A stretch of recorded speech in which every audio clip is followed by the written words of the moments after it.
It's day 7, and Shedeur things. What was noticeably different today? He got the opportunity to have first team reps uh, with just the defense, first team defense reps, not the offense and defense, but just the defense. So it was essentially second team offense, right? Second team offense and first team defense. Again, I'm not sure why they did it that way. My question was, well, I'm just gonna say it feels like posturing to me. It feels like posturing because the owner of the Browns is taking heat for his comment regarding Shedeur Sanders and them not wanting him, basically. See, this is what the owner did yesterday. He basically affirmed the reason Shedeur was being treated the way he was treated. We don't want you, we don't value you, by the head coach who told Shedeur God works in mysterious ways, but still decides to hold him back, by the GM who pre-drafted him extensively, who said, we know Shedeur is going to outwork his draft stock. Shedeur is being treated that way because culture starts at the top. I didn't pick Shedeur. I didn't want Shedeur. Remember, March 31st, the owner himself pivoted away from Shedeur. Now, never forget, before the combine, see, the owner is doing what the NFL is doing. The owner's in line with the NFL. And the people on the ground thought they could do their job. And because Stefanski and Barry pre-draft with Shedeur extensively, one thing is clear. We looked at that yesterday, that Shedeur is going to be their second pick in the draft. Right? Even Shedeur said he plays PS5 with the Browns. He was actually in Vegas when he said that. So whatever the date was of the video, Shedeur plays with the Browns, I'm pretty sure it might possibly align with the pivot, right? So the owner affirmed and aligned with the way Shedeur is being treated. Because why? Culture starts at the top, sir. Culture starts at the top. What did I say? The Tennessee Titans are being nice to Cam Ward after their coach went on the record to make Cam appear difficult. Then somebody took it upon themselves to put a noose, which is a threat against a black person, leave it at the site of the new Tennessee Titans stadium. Tennessee Titans don't have a good track record with black quarterbacks. Apparently, somebody realized that the head coach was using coded language, that he didn't care for Cam.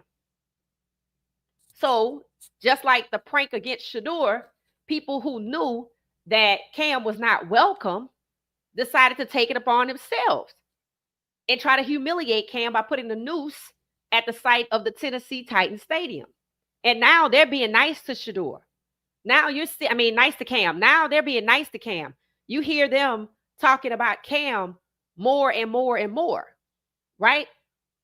This is the most I've heard them talk about Cam. Not a coincidence. It went from the coach using coded language, putting him down, saying he's difficult. Somebody puts out a noose, and now we're being nice to him because they created a problem. Much like Tennessee has created a toxic workplace environment for Shedeur.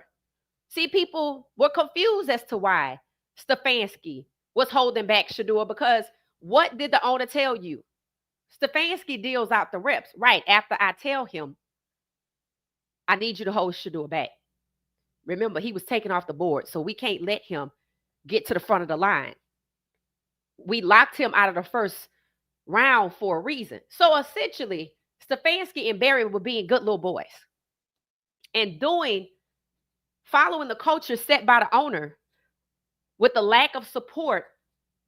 We don't want you, we don't value you, because the owner did not. Now, what the owner's problem is, that's probably going to take another video.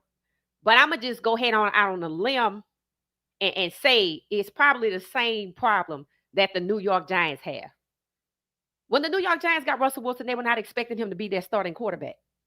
They really thought Jackson Dart was that guy because maybe Eli Manning recommended him and we trust you. Or maybe they knew he wasn't going to be that guy and they don't care.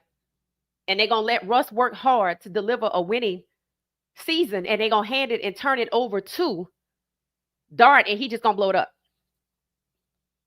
That's essentially what happened in Cleveland. See, Cleveland mimics other teams. See, they want to get the star out in Brook Park, like they want to be like the Dallas Cowboys, and they want to get themselves a star. The average home value in Cleveland is $200,000. So this must be for all of Ohio.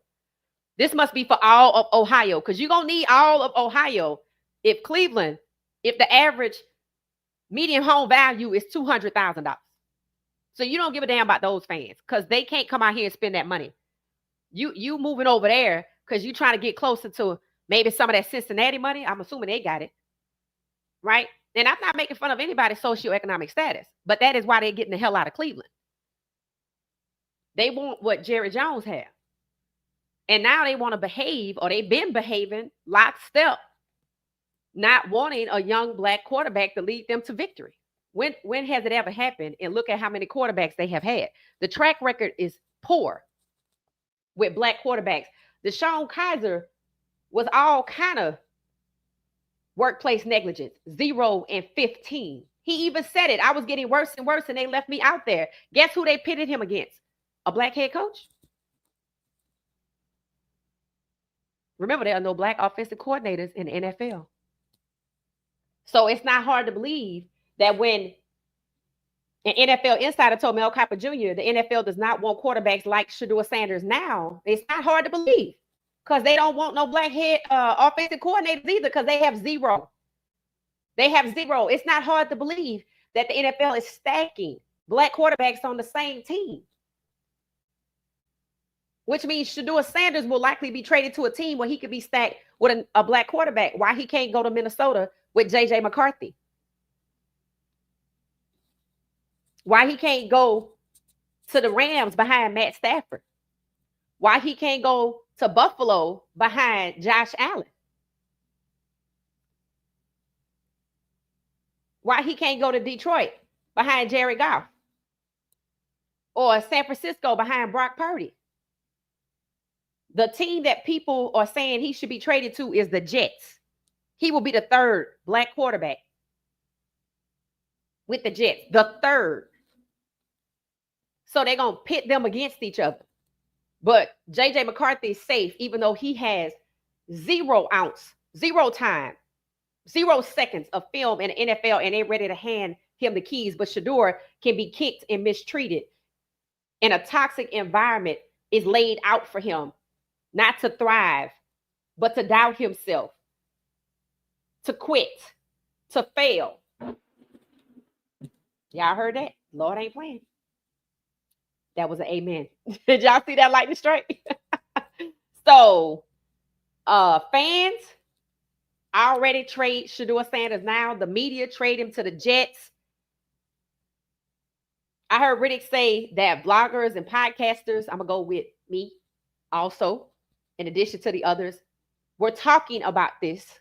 They started talking about it. They called out the Browns. I told y'all they stood on the Browns' head. They called out Haslam. And now the Cleveland media is in their feelings, saying Haslam didn't say that. Oh, no, that's exactly what he said. That's exactly what he said. See, people thought, everybody, was a lot of people that thought, no, the owner wants to do it. No, he didn't. He doesn't want to win with a young black quarterback. Prove me wrong.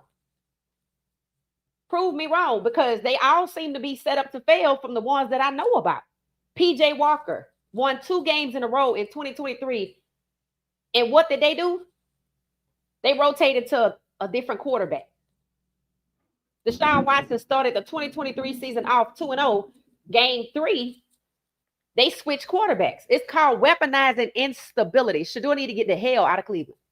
They are not going to do anything right by him. They're going to make it harder and harder and harder for him to succeed. The owner told you he wasn't my pick. He sure wasn't, because guess what? He cut bait on March 31st publicly. He made the decision. He made the decision to pivot from Shedeur, but he wants us to believe his GM can veto him and his other 31 billionaire buddies. Yeah, that's some bullshit. That's some bullshit. So Cleveland media in their feelings, because they're being exposed for being toxic towards Shedeur, it's proven the culture started at the top with Jimmy Haslam and Stefanski and Barry were just being good little boys and following their boss. With